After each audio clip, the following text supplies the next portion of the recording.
Welcome, Money Mart.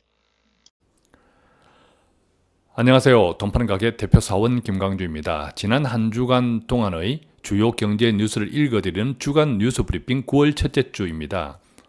오늘 제목을 전쟁에 대처하는 태도로 정해보았는데요. 갤럽 발표 여론조사에 의하면 오늘자 대통령 국정 지지도가 50%를 처음으로 밑돌았습니다. 49%인데요. 다들 아시고 계시는 것처럼. 그렇다면 국정 지지도 최근 계속 하락하고 있는데 가장 큰 영향을 준 요인은 무엇일까요? 저는 단연 부동산, 서울 아파트 값이라고 생각을 합니다. 물론 최저임금 인상이나 소득주도 성장 등등에 대한 논란도 있지만 특히 최저임금 인상은 소규모 자영업자 분들 또 작은 기업을 운영하시는 분들에게는 상당히 큰 부담이었고 고통이지만 반대로 이 최저임금 인상으로 인해서 혜택을 본 사람도 많기 때문에 이 최저임금 인상, 소득주도 성장이 그 논란이 대통령 지지도에 크게 결정적으로 영향을 미쳤다는 생각은 들지 않고요. 반대로 이 집값은 당장의 매도자, 매수자뿐만 아니라 설령 사고 파는 사람, 당사자가 아니더라도 대다수 국민들 내 집 가지기를 원하고 또 집값의 안정은 우리 소득, 가처분 소득의 안정에도 크게 영향을 미치는 가장 큰 폭의 요인이기 때문에 이 집값이 최근 들어 이렇게 폭등하는 현상은 대다수 사람들에게, 국민들에게 큰 상대적 위화감뿐만 아니라 박탈감을 주는 요인이죠. 따라서 저는 이 대통령 지지도의 계속적인 하락, 마침내 50%를 밑돌게 된 이 원인, 결정적인 원인을 부동산 정책에 대한 실패라고 생각하는데 그래서 이 정부는 이제 정부가 쓸 수 있는 당장의 카드는 분명 많지 않습니다. 거의 없다. 당장에 쓸 수 있는 카드. 예를 들면 공급 확대라고 하더라도 이 공급 확대가 당장의 집값을 안정시키기는 힘들죠. 왜냐하면 몇 년 동안이 걸리기 때문에. 따라서 이제 정부가 쓸 수 있는 카드는 당장에 먹힐 수 있는 카드인데 이것들이 추석 전에 세금, 금융, 또 공급 등등을 종합적으로 발표하겠다 하는데 거의 전쟁 수준의 정책들이 아닐까 하는 생각을 가집니다. 강하게 몰아붙이겠다는 거죠. 이 집값 전쟁은 그 결과로 정부가 또 정책 발표를 뚜껑을 열어봐야겠지만 저는 그 결과 집값이 앞으로도 계속 오르겠다, 반대로 내리겠다라고 잡지 않고요. 오르겠다 또는 잡히겠다. 저는 이렇게 대비를 해보았습니다. 이 집값에 대해서는 제가 일관되게 서울 아파트 폭락이 아니라 지난해 대책 발표할 때부터 조정이다라고 말씀을 드렸고 또한 여러 차례에 걸쳐서 서울 집값이 오를 수밖에 없는 팩터, 사실적인 근거 이야기를 계속해 왔습니다. 그런데 이것이 올라도 너무 숨가쁘게 소위 폭등을 하는 거죠. 숨가쁘게 오르는 거죠. 자, 그래서 이것들이 결국 국정 지도에 영향을 미치고 국정 지지도가 문제가 아니라 당장의 우리 국민들의 삶에 큰 절망을 주고 있는 거죠. 그렇지만 이 정부의 이 집값에 대한 전쟁, 이 내용들이 앞으로 발표될 내용들이 집값을 오름세를 꺾는다든지 안정화시키는 정도가 저는 최대치가 아닐까. 반대로 우리가 폭락이라 이런 등등을 기대하기로는 시장의 확연한 변화, 즉 공급 부분에 이 확연한 변화가 잇따르지 않는 한, 그것들이 임박하지 않는 한 폭락 쪽으로 저는 생각을 하지 않습니다. 그래서 집값 전쟁의 결말은 계속 오를 것인가 아니면 정부의 어지대로 잡힐 것인가, 즉 안정화될 것인가, 이 두 가지를 보고 있고요. 두 번째는 이제 전쟁은 주가 전쟁입니다. 오늘 코스피가 빠졌는데 그 가운데 주목할 것은 최근 5년 만에 외국인 매도세가 가장 많았다라는 거죠. 또한 이것은 주말에 발표될 수도 있는 미국의 대중국 보복관세 2천억 불, 이것도 영향을 있고, 또 최근 불거진 반도체 하락, 이 반도체 경기에 대한 나쁜 전망들도 영향을 그대로 미치고 있습니다. 또한 이 주가 전쟁 역시도 그렇다면 앞으로 그로 인해서 폭락할 것인가 아닌가, 이런 것이 아니고 이 주가 전쟁에 대한 결과 역시도 폭락이 아니라 하강 내지는 조정, 이렇게 결말을 준비해 보았습니다. 자, 9월 첫째 주 이 집값 전쟁과 주가 전쟁에 임하는 우리의 태도라는 주제로 함께 나누어 보겠습니다.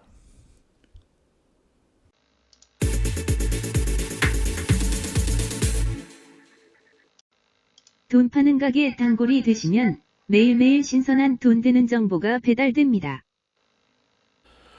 우선은 정부에 대한 불신 또는 국정 지지도의 지속적인 하락의 주요 원인은 서울 아파트가 폭등에 있지만, 이것들을 더욱 부채질한 요인들은 보면 정부의 미숙한 대처 태도가 아닌가 생각합니다. 예를 들면 당초 서울 부동산은 부족하지 않다, 공급이 부족하지 않다라는 정부의 입장이 1년여 만에 결과적으로 부족하다, 그래서 공급을 확대하겠다라는 정책으로 전환한 것 역시 정부가 잘못 짚은 것이기도 하거니와, 주택 임대 사업자, 지난해만 하더라도 주택 임대 사업자를 등록을 통해서, 임대업 등록을 통해서 부동산 투기를 잡겠다, 그것이 또한 주요 요인이다. 그래서 지난해 기준 4월 1일 이전에 다 임대사업자로 등록해라, 4월 1일 이후가 되면 과세 폭탄이 있겠다라고 경고해서 많은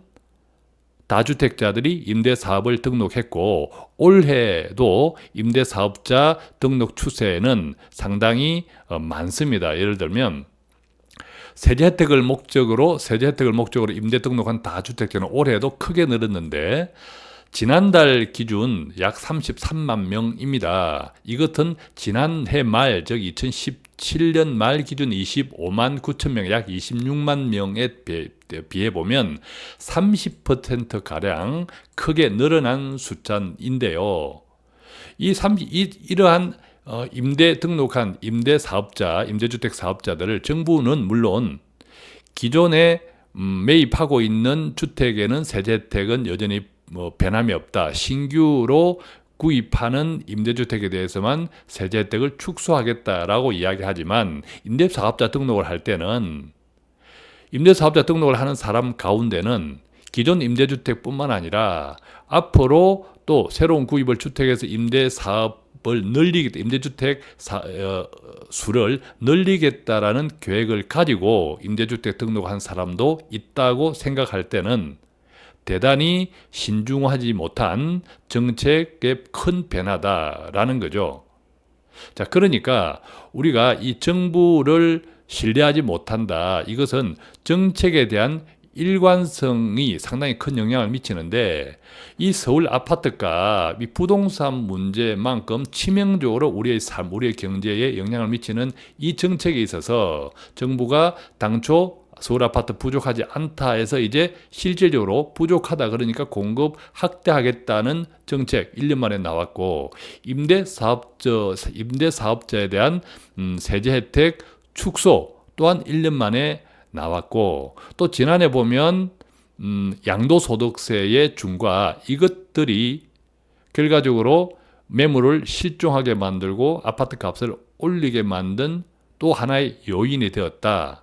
이런 등등을 보면 지난 1년 동안의 정부의 서울 부동산에 대한 정책은 거의 빵점이었다. 이 결과가 결국 정부에 대한 불신, 국정 지지도에 끊임없는 추락을 낳았지 않는가 하는 생각을 먼저 정리해 보고요.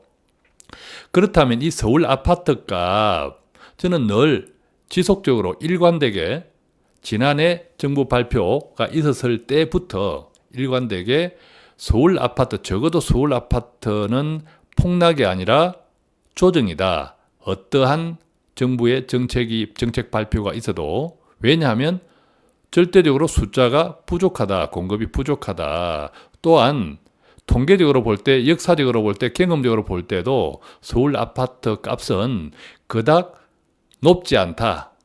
다만 오르는 시기가 집약되어서 오르는 시기가 어느 특정 시기로 어느 특정 시기에 과도하게 오르니까 우리가 이것을 서울 아파트가 엄청 오른다, 비싸다라고 하는 착시효과가 있다. 그런 말씀도 계속 지속적으로 들었습니다. 다만 이것이 지금 이게 이제 서로 나쁜 시너지가 생겨서 최근 들어 특히 지난주 827 부동산 대책을 발표한 이후 오히려 아파트 상승률이 가장 높았다. 자, 이런 현상들을 볼 때 지금 우리가 미쳤다라고 표현하는 것처럼 너무 과도하게 이성을 잃을 정도의 부동산 가격이 폭등을 하고 있는 단기적으로 이것이 이제 문제라는 거죠. 그래서 이 지점에서 제가 이분의 기사를 좀 가져와 봤는데요. 페이스북입니다. 이 김두월 씨라는 분은 명지대학교 교수인데 이분이 아주 단순한 논리를 이야기해 두었습니다. 이 부분을 한번 보면요. 이렇습니다. 단순한 사실과 단순한 논리라는 제목의 이제 기사인데 2000년대 들어와서 우리나라 인구는 계속 늘어났다. 또한 2000년대 초중력 우리나라 1인당 GDP는 2만 달러였는데 2018년 현재 3만 달러다. 즉 2000년대 동안 인구도 늘어났고 소득도 2만 불에서 3만 불, 즉 50%나 늘어났다. 자, 인구가 늘어나고 소득이 50% 늘어났으니까 당연히 더 좋은 집을 가지고 싶어하는 사람들도 엄청나게 늘었다. 그게 이제 인구도 늘었으니까 당연히 수요가 부족할 수밖에 없다. 즉 소득도 증가하고 인구가 증가했으니까 그 높아진 소득, 많아진 수요에 맞는 수준의 질 좋은 집이 공급이 돼야 되는데 질 좋은 집은 공급되지 못했다. 그것들이 이제 서울 아파트값 폭등의 팩터다라고 이제 이야기를 하는 거죠. 또 우리나라 경제만 하더라도 2008년 금융위기 이후 다른 나라들과는 달리 우리나라 경제는 지난 10년 동안 꾸준히 성장했다.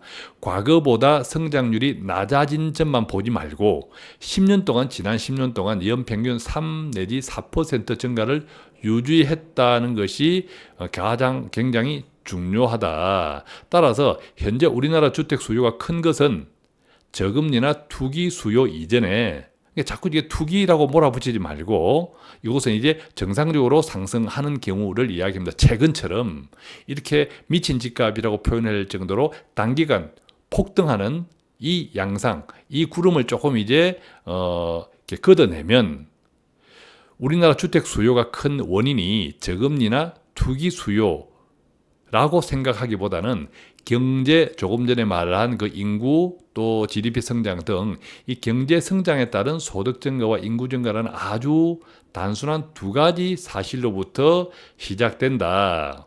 그래서 과연 단순하게 공급이 늘어나는 것이 문제가 아니라 얼마나 공급을 늘려야 할까, 또는 어떤 아파트를 공급해야 될지, 이런 것들에 대한 좀 구체적인 정부 정책이 있어야 되지 않을까, 이런 이야기를 하고 있는 거죠. 저는 이분의 이야기에 상당히 공감을 하고 아마 이제 부동산에 대해서는 저도 도판 가게에서 일관되게 아마 이것과 비슷한 이야기를 해왔지 않았는가 하는 생각을 가집니다. 설령 이 아파트 주택을 공급한다고 해도 딜레마는 여전히 있다. 뉴시스 기사인데요. 서울 주택 공급의 딜레마. 첫 번째, 불안 심리 안정. 이건 정부 예상이죠. 반대로 투기 조장, 시장 일부의 생각입니다. 결국 이제 아파트 공급을 늘리면 지금 공급이 부족해서라고 이제 정부가 인식을 전환했는데, 그러니까 아파트 공급을 늘리면 집값 안정에 도움이 되겠다. 당연히 그렇게 생각할 수밖에 없는데, 아파트 공급을 늘림과 동시에 또한 그 주변에 투기를 조장하겠다, 땅값 등등 그런 우려 또한 있다라는 거죠.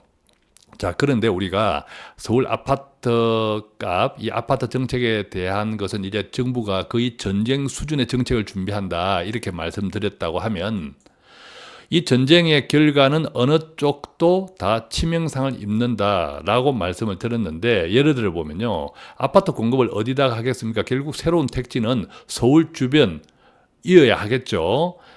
그래서 그린벨트 또는 두 번째 국공유지, 유휴지를 택지로 활용, 세 번째 도심 역세권의 상업 준주거 지역에서 주택 비율 제한을 해제하는, 이런 등등이 있는데, 자, 서울 국공유지, 유휴지는 짜투리 땅들입니다. 많이 못 지어요. 영향 별로 못 줍니다. 그리고 도심 역세권의 상업 준주거 지역에서 주거 비율 제한을 풀어주는 방법, 이것은 그 영향 못 줍니다. 결국 답은 뭡니까?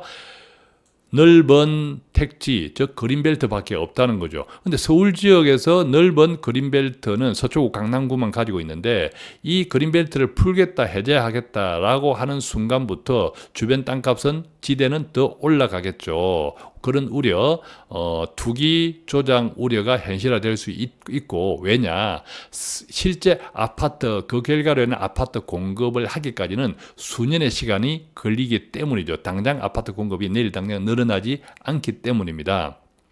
그런데 한편 더 생각하면, 우리가 전쟁의 결과는 양쪽 다 치명상을 입는다 할 때, 지금 강남구 서초구는 상당히 쾌적한 지역입니다. 정말 지금 이제 그린벨트, 숲들이 많습니다. 강남구 서초구에서 뭐 서초구 같은 경우는 우면산, 또 강남구 서초구 등등 해서 이런 그린벨트 공헌화되어 있는 면적이 상당히 많습니다. 상당히 쾌적하죠. 그런데 이것들을, 그린벨트를 풀고 대단히 아파트를 짓는다. 첫째, 강남구 서초구가 이제 콘크리트화됩니다. 당장에 주변 지대 개발로 인한 주변 지대 그 땅값이 상승해서 투기 수요는 또 생길지는 모르겠지만, 장기적으로 보면, 또 우리가 인구가 줄어들고 있잖아요. 장기적으로 보면 강남구 서초구에 거주할 그 쾌적한 환경이 사라지면서, 장기적으로 보면 상당히 폭락, 아파트값이 서서히 하락하는, 즉 강남구 서초구를 떠나는 사람이 많아질 우려가 있고, 그때는 오히려 강남구 서초구의 아파트의 공급보다 수요보다 공급이 더 초과할 수 있다. 그렇게 보면 결국 조금 더 길게 보면 이 그린벨트가 없어지는 거, 녹지가 없어지는 그 엄청난 후유증, 그렇게 녹지가 콘크리트화되면 원상복구가 된다, 안 된다? 안 된다. 또한 그렇게 되었을 때 강남구 서초구의 쾌적한 환경이 사라진다. 그 콘크리트 도시에, 그 지역에 살려고 하는 사람들도 줄어든다. 그래서 길게 보면 상당히 그린벨트를 만지는, 그린벨트를 해제하는 것은 상당히 위험할 수 있다. 이런 것을 좀 더 생각해 보면 좋겠다라고 이렇게 생각이 들고요. 어쨌든 아파트 정책에 대해서는 정부가 이제 전쟁 수준으로 가니까 금융 또 세제 공급 확대까지 다 쓰겠다, 쓸 수 있는 카드를 다 쓰겠다, 전쟁을 이제 전면전을 하겠다라고 보면 대출 규제가 당연히 들어가겠죠. 그렇지 않아도 지금 정부의 연합뉴스 기사인데, 소득 대비 원리금이 80%를 넘으면 위험 규정을 적용해서 대출을 꽉 조인다라는 이런 여신 가이드라인을 새롭게 개정하겠다라는 기사가 있습니다. 자, 다시 한번 보면요. 은행이 고 DSR 소득 대비 대출 기준 비율, 이것이 너무 느슨하다, 그렇게 이제 정책 당국에서 비판을 하고 여신 가이드라인을 개정을 추진할 건데, 이것들을 이제 10월 달 정도에 시행을 할 거다, 다음 달에. 그렇게 되면 우리가 지금 소득 대비 원리금 비율이 100% 정도를 위험 규정으로 하고 있는데, 이것을 20%로 더 낮추면 당연히 가계 대출 압박 효과가 크고, 이것을 1금융권뿐만 아니라 2금융권에도 시범 운영하겠다고 하니까 결국 2금융권 대출이 풍선 효과로 인해서 굉장히 커졌죠. 1금융권 대출을 지난해 조이면서. 그런데 이 풍선 효과는 커져 있는 2금융권에서도 이 여신 가이드라인 비중을 높이면 결과적으로 1금융이든 2금융이든 대출을 받았던 사람이 신규 대출을 갱신한다든지 할 때 상당히 큰 금융 리스크에 취할 수밖에 없다. 자, 이런 것들에 더해서 이제 정부가 이제 부동산에 대한 여러 가지 금융 정책을 어떻게 들고 나올지 모르겠지만 지금까지보다 계속 강화될 수밖에 없다고 보면 이러한 피해 역시, 이러한 불안 역시도 지금 대출자들 또 지금 집이 없는 실거주 목적의 집을 구하기 위해서 이리 알아보는 사람들한테는 굉장히 또 나쁜 영향을 주겠다, 이런 생각이 들 수밖에 없는 거죠.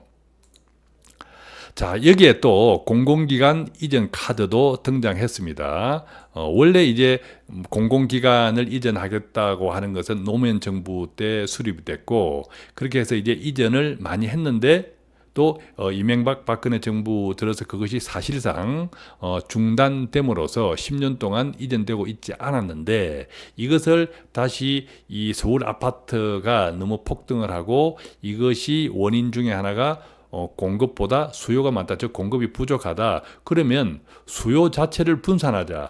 서울에 있는 아직까지도 이전하지 않은 공공기관들을 대폭 지방으로 이전하자라고 하는 카드가 바로 공공기관 지방 이전 카드입니다. 이것에 대해서 뭐 서울을 항폐하는 것이 아닌가 이런 반발도 있지만, 제 개인적으로는 우리나라는 서울에 너무 밀집되어 있기 때문에 여러 가지 부작용이 큰 나라이다라고 하는 것은 다 공감한다고 하면, 이 공공기관 내 지방 이전을 통해서 지방이 살아야 되고, 지금 우리 아파트값만 하더라도 양극화가 되어 있지 않습니까? 서울 아파트는 폭등이라고 하는데 지방 아파트 폭등은커녕 분양이 안 되고 있는 미분양이 계속 쌓여가고 있습니다. 그렇기 때문에 교육 문제뿐만 아니라 우리가 지방 분권이 점진적으로 계속 지속되지 못하면 이 서울만 집중되어 있는 이 현상으로는 우리가 많은 부작용을 감내할 수밖에 없다, 되풀이할 수밖에 없다라는 것에 공감을 한다면, 이번 아파트 값 문제가 아니라 정말 지방 분권, 지방의 경제를 분산시키는 이런 효과 중에 하나, 공공기관의 지방 이전도 상당히 의미가 있지 않는가, 저는 이것에 이제 개인적으로는 이렇게 동의를 하고 있습니다.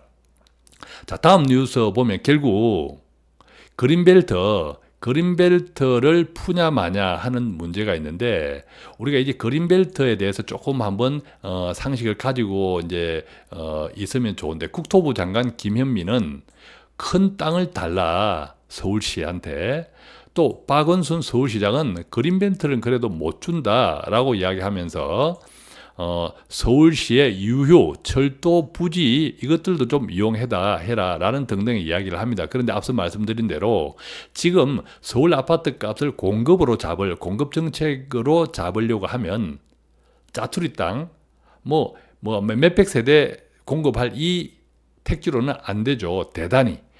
대단위를 풀어야 되는데, 그것이 어디 있냐 하면 결과적으로 이 서울 서초구 강남구밖에 없다. 이런 이야기인데요.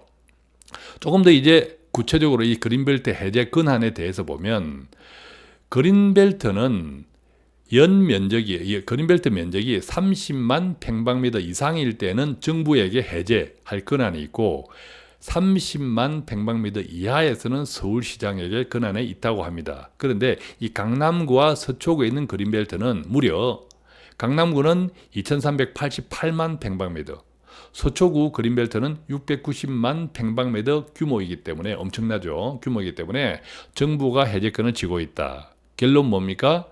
정부가 그린벨트 강남구 서초구에 대한 택지 개발 그린벨트 해제를 통해서 하려면 박원순 시장 서울시의 협조가 없이도 가능하다. 이런 이야기를 하는 거지. 이렇게 알고 있으면 좋은데, 여기서 보면 이 기사에서 이창우 한양대 교수께서 이런 이야기를 했네요. 향후 인구가 줄어들 것을 감안하면 도시 외곽을 활용하는 것보다는 도심지의 활용을 높이는 것이 장기적으로 옳다고 본다. 이 이야기는 무슨 이야기입니까? 향후 인구가 줄어들 것을 감안하면 도시 외곽보다는 서초구 강남구의 그린벨트 해제를 통해서 도심지의 활용을 높이는 것이 장기적으로 옳다는 뜻으로 저는 이해되는데, 저는 이 생각에 동의할 수 없는 것이, 향후 우리가 줄어들 것을 감안하면 인구가 줄어든다고 하면 더욱더 도시로 서울로 진입하려는 인구가 더 많아집니다. 그렇겠죠? 지금처럼 서울 집중 현상이 심화되어 있는 우리나라인 경우에는 서울에 진입하지 못해서 다 안달이고, 또 서울에 있는 사람들이 서울을 벗어나지 않으려고 안달이고, 그것 때문에 서울 집값이 폭등하는 현상을 초래하고 있기 때문에 도시 외곽을 더 많이 활용해야 한다. 반대로 이야기하면, 즉 도시 외곽 쪽으로 서울 인구가 줄어든다고 해도 어차피 도심지는 북적될 것이다. 사람이 계속 몰려올 것이니까. 그렇기 때문에 도시 외곽을 활용해서 오히려 서울의 외연을 넓히는 것이 좋지 않을까 하는 생각을 가지고요.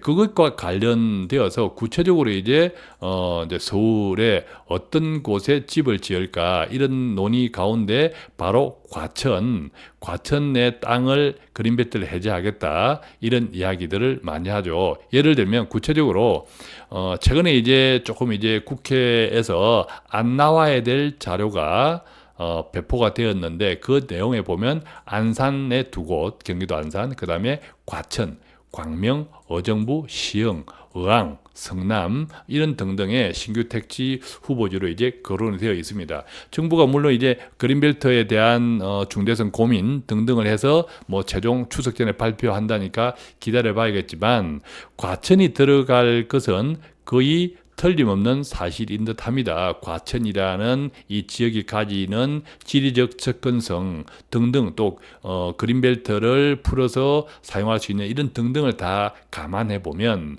과천은 틀림없이 들어가겠다, 이런 예상을 하는데, 그런데 이 과천 시민들은 이것에 대해서 어떻게 생각하냐?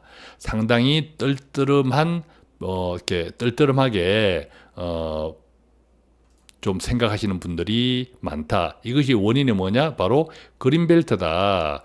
이 과천은 이미 지식정보타운과 주암동을 통해서 그린벨트를 해제해서 이 지식정보타운 뭐 등등의 신아파트들을 지었는데, 여기에서 또 남아있는 녹지까지 없애면은 과천의 유일한 장점은 없어질 것이다. 무슨 장점? 녹지. 그죠? 녹지가 없어질 것이다.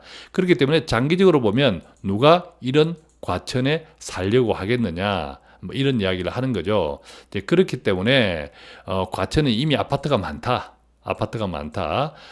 과천 뭐 다 아시지만 가면 아파트밖에 없지 않습니까? 그죠? 그래서 오히려 자족형 도시를 이루기 위한 시설과 기업 유치가 필요하다고 하는데, 과천 시민들은 여기에 그것이 아니라 또 녹지를 헐어버리고 아파트를 공급하겠다라고 하는 정책으로 간다면, 과천은 아마 이 서초구 강남구의 그린벨트를 해제하지 않는다면 결국 과천으로 밖에 갈 수밖에 없는데, 자칫하면 이번 아파트 전쟁의, 부동산 전쟁의 가장 큰, 장기적으로 보면 가장 큰 피해자가 과천이 아닐까, 그런 생각도 듭니다. 자, 우리가 여기까지 아파트 전쟁, 부동산 전쟁이라는 이름으로 쭉 지금 현상을 설명을 드렸는데, 지난주 뉴스를 저 생각은 이런 거죠. 물론 아파트 값이 더 오를 수 있습니다. 그런데 상당하게 큰 부담이 있을 겁니다. 소유자들에게. 또 역대 전통적으로 보면 정부가 전쟁 수준으로 이렇게 아파트 정책을 압박할 때는 결과적으로는 아파트 값이 꺾입니다. 그런데 꺾일 뿐만 아니라 그 과정에서 많은 세금이라든지 금융이라든지 여러 가지 부담까지 안은 상태에서 아파트 값이 꺾이면 그때 아파트를 가지고 있는 사람 상당히 피곤합니다. 물론 돈이 있는 사람은 아무 상관없습니다. 돈이 있는 사람 상관없는데, 그렇지 않고 어중간한 돈으로 이 아파트 계속 오르지 않을까, 이러다가 서울에 내 집 하나 없는 것 아닐까 하고 뒤에 달려드는 사람들은 상당히 큰 낭패에 빠질 수 있다. 정부의 정책에 맞서지 말라. 당장은 그 영향은 미미하게 당장은 나타나지 않을 수 있겠지만 조금이라도 몇 년 길게 보면 조금만 이렇게 지나가도 바로 영향은 나타날 수 있다. 지금 왜냐하면 정부가 동원할 수 있는 모든 정책을 써서 전쟁 수준으로 나가기 때문에 준비하고 있기 때문에 아파트 정말 신중하게 구매 계획, 또 금융 비용 조달 계획, 나의 소득, 또 우리의 다른 자산들의 그리고 내가 몇 살인지 뭐 이런 등등을 다 종합적으로 고려해서 정말 신중하게 접근해야 된다. 이것은 아파트가 오를 것이다라는 내용과 어떤 의미에서는 분리해서 생각하시라. 설령 오르더라도 상당히 아파트 소유자, 앞으로 살려고 하는 사람들한테는 부담이 많다. 그러다가 꺾이면 크게 위험할 수 있다. 이 점 꼭 정리하면서 우리가 아파트 전쟁에 임하는 태도 신중해야겠다. 이 말씀 드리고요. 잠시 이제 앞으로 국민연금을 이혼 즉시 배우자의 국민연금을 가질 수 있도록 이렇게 정부 국민연금을 나눠 가질 수 있도록 정책을 변경하겠다. 이런 기사가 연합뉴스에서 나와 있습니다. 그래서 보면 국민연금 제도발전위원회에서 분할연금 제도 개선을 권고해서 이혼한 배우자의 국민연금을 헤어진 즉시 나눠 갖는 방법을 추진하겠다라고 이제 이야기를 했고요.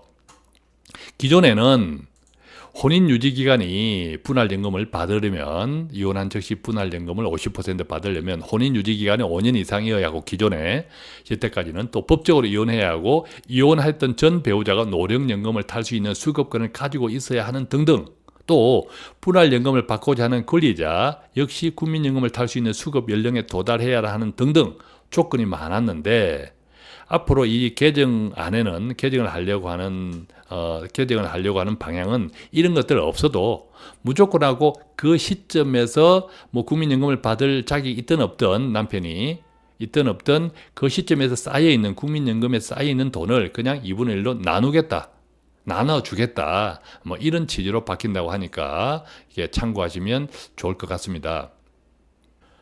이제는 이제 주식시장 전쟁으로 가겠습니다. 하강이냐 심지어 폭락이냐 아니면 그렇지 않느냐 하는 싸움인데 오늘 코스피 최근 5년 내에 외국인이 가장 많이 팔아치우면서 이런 긴장감이 아주 극도로 달했습니다. 원인을 보면요. 자, 미국이 중국에 대한 2천억 불에 대한 관세 부과 초일기에 들어갔습니다. 공청회가 끝났고요. 이번 주말에 그냥 버튼만 누리면 관세부가 개시됩니다. 확정된 것은 아니고요. 그러다 보니까 당연히 이제 이런 영향들이 주식시장에 영향을 주고 있죠. 정리해 보면 이런 지표들이 나오네요. 지난밤에 미국의 증시는 조금 좋지 않았습니다. 특히 기술주의 하락들이 있었고, 또 반면에 이제 달러화 가치는 조금 주춤했다. 즉 여기서 보면 존 윌리엄스 뉴욕 연방준비은행 총재가 이런 이야기를 했습니다. 기준금리 인상 속도를 더 높여야 하는 압박 요인은 없다. 점진적으로 정상화한다는 연방준비제도의 현기조는 올바르다. 그러니까 이 발표는 우리가 매파 비둘기파 이야기하는데 비둘기파는 좀 온순한 파 이렇게 이해할 수 있다면 이런 사람들은 주로 통화 완화 선호적인 면모를 드러낸다고 하는데 한마디로 이야기하면 달러의 미국 금리 인상을 서두를 필요는 없다. 그냥 순서대로 하면 되겠다라고 시장에 사인을 줌으로써 미국 달러와 가치가 조금 이제 주춤했다. 이 이야기를 합니다. 결과적으로 미국 달러화는 지난밤 약세였다. 이렇게 이제 정리가 될 수 있고요. 달러화가 약세라고 하면 신흥국 통화위기 이런 쪽에 조금 안정되는 측면을 주고 실제로 신흥국 통화는 조금 지난밤 며칠 사이에 안정화된 이런 결과도 나타났습니다.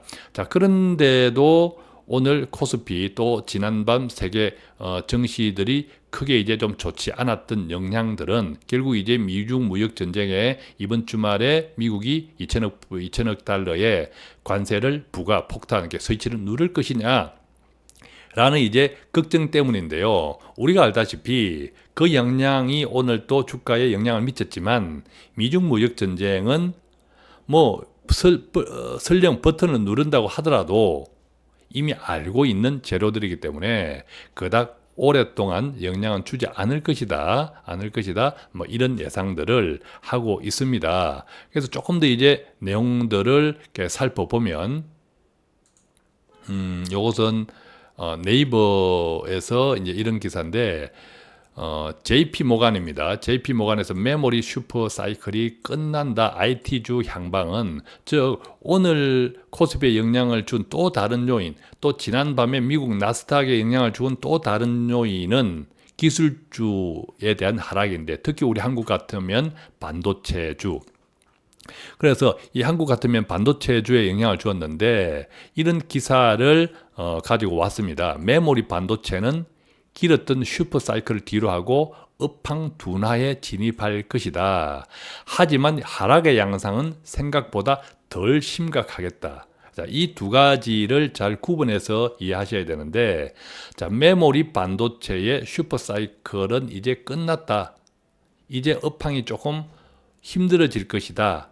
이 이야기 하나 하고, 그렇지만 하락하는 그 양상은 생각보다 덜 심각하겠다. 이렇게 이제 두 꼭지로 정리할 수 있겠습니다. 그래서 반도체 슈퍼사이클이 마침내 하락세에 접어들었다라고 하는 것과 이것이 실제 주가에 어떻게 영향을 줄 것인가 하는 것은 구분해서 생각해야 한다. 이런 이야기입니다. 조금 이제 구체적으로 더 보면 반도체 메모리 반도체 D램이 이 업황이 조금 이제 꺾이면서 앞으로 평균 매출이 한 12% 감소하고 메모리 평균 단가도 이제 수요가 이제 줄어드니까 매출이 감소하니까 수요가 줄어드니까 단가도 전년비 한 30% 정도 감소할 것이다. 이런 이야기를 이제 하는 거죠.